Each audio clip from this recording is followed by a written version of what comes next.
Again welcome back. आप सुन रहे हैं किंग जॉर्ज मेडिकल यूनिवर्सिटी का कम्युनिटी रेडियो स्टेशन KGMU गूंज 89.6 मेगाहर्ट्ज की फ्रीक्वेंसी पर मेरे यानी प्रतिमा के साथ, और लेकर हाजिर हूँ हमेशा की तरह आज का भी हेल्थ टॉक। आज भी बातें करेंगे हम बहुत सारी किसी एक टॉपिक पर। क्या है टॉपिक हम आपको ज़रूर बताएंगे। फिलहाल आपको मिलवा देते हैं हमारी डॉक्टर साहिबा से। Hello ma'am, welcome in our show. Hello and thank you for having me here. दोस्तों बता दें आपको, आज हमारे साथ हैं KGMU लखनऊ की डॉक्टर पारुल जैन, जो कि असिस्टेंट प्रोफेसर हैं डिपार्टमेंट ऑफ माइक्रोबायोलॉजी में। दोस्तों कहते हैं ना कि शिक्षा सबसे शक्तिशाली हथियार है जिसका उपयोग आप दुनिया को बदलने के लिए कर सकते हैं। जी हाँ, शिक्षा में बहुत ताकत है। अब आप सोच रहे होंगे कि हम आज डॉक्टर्स इंटरव्यू में शिक्षा की बातें क्यों कर रहे हैं। जी हाँ, हम बातें इसलिए कर रहे हैं क्योंकि आज का हमारा जो टॉपिक है वो भी कहीं ना कहीं हमारे करियर से जुड़ा हुआ है। जी हाँ, आज का हमारा विषय है माइक्रोबायोलॉजी में करियर की बढ़ती संभावनाएं। तो मैम, जैसा कि हमारा टॉपिक आज है ये, तो सबसे पहले तो ये बताएं कि माइक्रोबायोलॉजी विषय किन चीज़ों के ज्ञान से संबंधित है। जी, माइक्रोबायोलॉजी को हम सूक्ष्म जीव विज्ञान भी कहते हैं, अर्थात हम उन माइक्रो ऑर्गेनिजम्स के बारे में पढ़ते हैं जो कि हम नेकेड आई से नहीं देख सकते हैं। इनके अंदर हम लोग बैक्टीरिया, वायरस, फंजाई और पैरासाइट्स के बारे में पढ़ते हैं।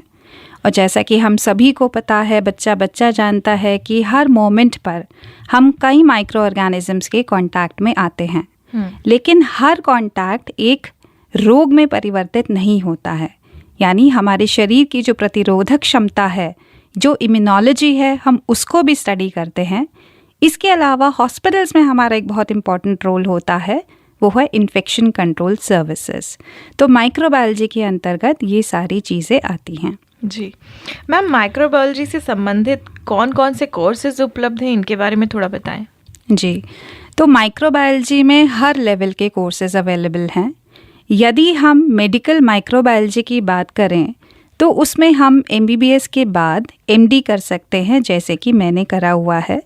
और उसके बाद आप प्राइवेट सेक्टर में भी जा सकते हैं और गवर्नमेंट सेक्टर में भी जा सकते हैं। जैसे कि आप किसी मेडिकल कॉलेज में जा सकते हैं, हॉस्पिटल में जा सकते हैं, या अपनी प्राइवेट लैब्स भी खोल सकते हैं। यदि हम डॉक्टर्स के अलावा बाकी करियर्स की बात करें तो उसमें DMLT कोर्सेज, जो कि डिप्लोमा इन लैबोरेटरी में मेडिकल लैबोरेटरी टेक्नोलॉजीज़ में आते हैं, वो करके आप मेडिकल कॉलेज में या किसी भी हॉस्पिटल में लैब में आप टेक्नीशियन के रूप में कार्यरत भी हो सकते हैं। बिसाइड्स मेडिकल माइक्रोबायोलॉजी यदि हम जानें तो BSc मतलब बहुत सारे बैचलर कोर्सेज अवेलेबल हैं, जैसे कि BSc in medical microbiology, industrial microbiology, food technology, applied microbiology, genetics and molecular biology. एक बार आप बैचलर कोर्स कर लेते हैं तो आप विभिन्न प्रकार के मास्टर्स कोर्स भी कर सकते हैं, जैसे कि MSc इन माइक्रोबायोलॉजी, MSc इन bio informatics, medical biomedical sciences, microbial genetics, immunology, immunotherapy. इसके अलावा आप विभिन्न प्रकार की PhD कोर्सेज भी करके विभिन्न प्रकार के कार्य कर सकते हैं, जैसे कि आप रिसर्च असिस्टेंट, साइंटिस्ट या फार्मास्यूटिकल कंपनीज वगैरह में भी कार्यरत हो सकते हैं। जी मैम, इन सब कोर्सेज के लिए एलिजिबिलिटी कुछ रहती है कि अगर आपने ये कोर्स किया उसके बाद ही आप ये कोर्स कर सकते हैं? जी, सबसे पहले तो रिक्वायरमेंट होती है कि आपने जो 10+2 है वो साइंस बैकग्राउंड से करा होना चाहिए। और साइंस बैकग्राउंड से करने के बाद आप ग्रेजुएशन, उसी के अकॉर्डिंग आप पोस्ट ग्रेजुएशन, और उसी के अकॉर्डिंग आप PhD कर सकते हैं। अगर हम प्रेजेंट सिचुएशन देखें तो आजकल के समय में माइक्रोबायोलॉजी का जो प्रयोग है वो बहुत ज़्यादा बढ़ता जा रहा है। तो माइक्रोबायोलॉजी का यूज़ इतना ज़्यादा क्यों हो रहा है, इस बारे में भी हम ज़रूर जानेंगे कि माइक्रोबायोलॉजी का जो यूज़ है वो प्रेजेंट टाइम में इतना ज़्यादा क्यों बढ़ता जा रहा है। देखिए, हम सभी लोग इस कोविड पैंडमिक से गुजर रहे हैं। अब भगवान की कृपा से काफ़ी कुछ निकल चुका है, कम हो गया है अब तो। मतलब गवर्नमेंट ने भी कह दिया कि अब बिना मास्क के आप रह सकते हैं। जी, लेकिन ये बेसिकली माइक्रोबायोलॉजी का रोल बढ़ाने में पहले भी काफ़ी रोल था, लेकिन माइक्रोबायोलॉजी को बेसिकली हाईलाइट करने में इस कोविड का बहुत बड़ा रोल है। मैं यहाँ पर बताना चाहूँगी कि जब जनवरी 2020 में, जब इनफैक्ट दिसंबर 2019 में चाइना में जो आउटब्रेक हुआ था, उसके बाद ही जनवरी 2020 से माइक्रोबायोलॉजिस्ट का रोल इंडिया में शुरू हो चुका था। ICMR ने सब डायग्नोस्टिक टेक्निक्स तैयार कर ली थी और विभिन्न प्रकार के माइक्रोबायोलॉजी डिपार्टमेंट्स में भेजी थी। तो इस तरह से जब भी कोई भी नया वायरस कम्युनिटी में इंट्रोड्यूस होता है तो हमें उसके डायग्नोसिस के तरीके, उससे बचाव के तरीके, ये कुछ भी नहीं पता होता है। तो यहाँ पर माइक्रोबायोलॉजी का एक बहुत इम्पॉर्टेंट रोल सामने आता है। जैसे कि आपको पता है कि इस कोविड आउटब्रेक में हज़ारों करोड़ों टेस्ट हो चुके हैं, तो वो सब पूरी कंट्री के माइक्रोबायोलॉजी विभाग ने ही करे हैं। इसके अलावा जो गवर्नमेंट की पॉलिसी थी टेस्ट एंड ट्रीट, तो वो कैसे हो पाया? वो बिकॉज ऑफ माइक्रोबायोलॉजी हो पाया। यहाँ तक कि जो वैक्सीन लॉन्च हुई उसमें भी माइक्रोबायोलॉजिस्ट का बहुत इम्पोर्टेंट रोल होता है। अब ज़रा हमारे श्रोताओं को ये बताएं कि रोग निदान में माइक्रोबायोलॉजी कितनी ज़्यादा सहायक होती है, इसके बारे में थोड़ा बताएं। देखिए, जहाँ तक इन्फेक्शियस डिजीज़ेस के निदान की बारे में बात है, जैसे संक्रमित रोग जो होते हैं उनमें माइक्रोबायोलॉजी का एक बहुत ही महत्वपूर्ण रोल है। जैसे फॉर एग्जांपल बैक्टीरियोलॉजी की अगर हम बात करें तो हम एंटीबायोटिक ससेप्टेबिलिटी टेक्निक से हम ये पता चला सकते हैं कि इस मरीज़ में ये वाली दवाई सबसे ज़्यादा कारगर है। तो जैसे वायरसेस के बारे में मैंने आपको पहले ही बता दिया, B it any micro organism, उसकी डायग्नोसिस और ट्रीटमेंट अगर आप माइक्रोबायोलॉजिकल तरीके से इन्वेस्टिगेट करा के उसको ट्रीट करें तो बेटर रिजल्ट्स मिलते हैं। जी मैम, आपने जैसा कि शुरू में बताया कि आपका बहुत एक्सपीरियंस रहा है इस फील्ड में, तो कितना एक्सपीरियंस रहा है और कुछ अपना अनुभव शेयर करना चाहेंगी? जी बिल्कुल। मैं बताना चाहूँगी कि मैं आजकल ट्यूबरक्लोसिस लैब में काम करती हूँ। तो अक्सर ये देखा जाता है, स्पेशली गांव वगैरह में ये देखा जाता है कि जब भी कोई टीबी का मरीज़ या टीबी के लक्षणों से ग्रसित होता है तो वो अपने आप ही कोई दवाइयाँ जो ओवर द काउंटर एंटीबायोटिक्स होती हैं वो लेना शुरू कर देता है। इससे क्या होता है स्पेशली कि जो इवन सेंसिटिव टीबी होता है वो रेजिस्टेंस में कन्वर्ट हो जाता है। इसका मतलब ये है कि जो हम बहुत आसानी से बीमारी 6 महीने में ठीक कर सकते थे, अब उसको ठीक करने के लिए 1 साल या उससे भी ज़्यादा लग सकता है। तो मेरी आपसे सलाह यही है कि स्पेशली एंटीबायोटिक्स, जैसे फॉर एग्जांपल किसी को फ्लू भी हुआ तो भी लोग आजकल अजीथ्रोमाइसिन ले लेते हैं।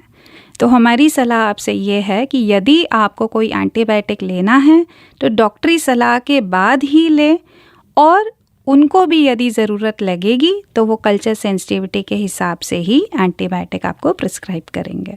हाँ जी श्रोताओं, मैम ने जैसा कि कहा कि इस तरह से मेडिसिन नहीं खानी चाहिए, आप खुद जाकर मेडिकल स्टोर से परचेज़ ना करें, क्योंकि ये दवाइयाँ हो सकता है कि आपको और ज़्यादा साइड इफ़ेक्ट्स दे दें। जो बीमारी आपके 6 मंथ में ठीक हो सकती थी, हो सकता है कि उसको सालों लग जाएं। तो इस तरह से गलतियाँ ना करें, अपना ध्यान रखें, अपनी सेहत का ध्यान रखें। मैम, आप जैसा कि आपका तो इतने सालों का करियर हो चुका है, तो बहुत सारे पेशेंट्स आते होंगे जो खुश भी होके जाते होंगे आपके साथ, मतलब आते होंगे अपनी बीमारी से परेशान होके। तो कोई ऐसी बात, कोई ऐसा इंसिडेंट जो आपके दिल को छू गया हो, कुछ शेयर करना चाहेंगी?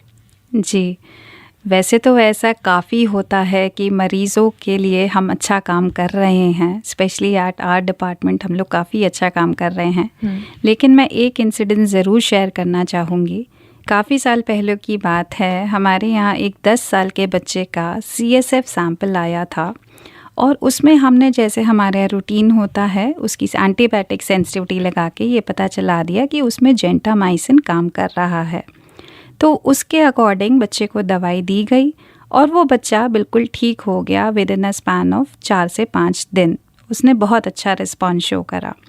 तो उसकी मदर मुझसे मिलने आई थी और उन्होंने ये बोला कि इसको जाने कौन कौन से एंटीबायोटिक्स चल चुके थे, हमने तो बिल्कुल उम्मीद ही छोड़ दी थी, लेकिन आपकी एक रिपोर्ट की वजह से हमारे बच्चे की जान बच गई। तो इसलिए मैं आपका बहुत बहुत धन्यवाद अदा करना चाहती हूँ।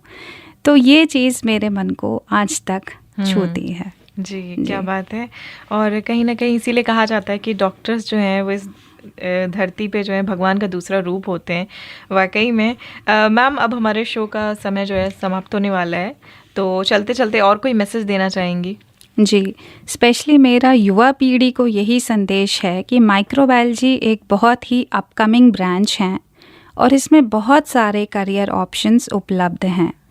तो आप इसमें किसी भी फील्ड को चूज़ करके, ज़रूरी नहीं है आप मेडिकल माइक्रोबायोलॉजी ही ऑप्ट करें, आप industrial microbiology, environmental microbiology, pharmaceutical industry, आप किसी भी करियर में चूज़ करके आगे बढ़ सकते हैं और देश का नाम रोशन कर सकते हैं। जी बिल्कुल। तो उम्मीद है कि जो श्रोता हमें सुन रहे हैं, अगर वो इस फील्ड में करियर बनाना चाहते हैं तो उन्हें एक अच्छी और सही जानकारी मिल गई होगी। मैम, आप हमारे स्टूडियो में आई, आपने इतना समय हमें दिया, इसके लिए तो आपका बहुत बहुत शुक्रिया। Thank you so much first of all. And second thing कि आप यहाँ पे आई हैं, कैसा लग रहा है आपको? अपना एक्सपीरियंस शेयर करना चाहेंगी? आपको मेरे साथ कैसा लग रहा है? आपको डॉक्टर जैन की ये जो पहल है, जो कोशिश है कि गूंज के माध्यम से लोगों तक जानकारी पहुँचाई जाए, आम जनता तक, क्या कहना चाहेंगी? 2 शब्द। जी, ये एक बहुत ही अच्छी पहल है और इसके माध्यम से हम कम्युनिटी के डायरेक्ट कांटेक्ट में आ पा रहे हैं। जो चीज़ें हम बताना चाहते थे कम्युनिटी को, वो डायरेक्टली बता पा रहे हैं। तो thank you KGMU, thank you गूंज, हमें ये अपॉर्चुनिटी देने के लिए। जी, और थैंक यू मैम यहाँ आने के लिए, इतना समय देने के लिए और इतनी अच्छी इतनी इन्फॉर्मेटिव बातें हमारे श्रोताओं को और हमें बताने के लिए। Thank you so much. Thank you.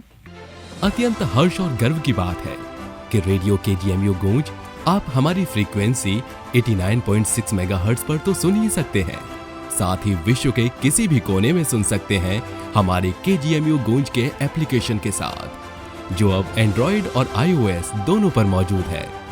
Android users हमारे एप्लीकेशन को डाउनलोड करने के लिए प्ले स्टोर पर और iOS यूजर्स ऐप स्टोर पर जाकर टाइप करें KGMU गूंज और डाउनलोड करें जानकारी और मनोरंजन से भरपूर हम सबका अपना रेडियो स्टेशन, रेडियो KGMU गूंज 89.6 FM। रेडियो KGMU गूंज।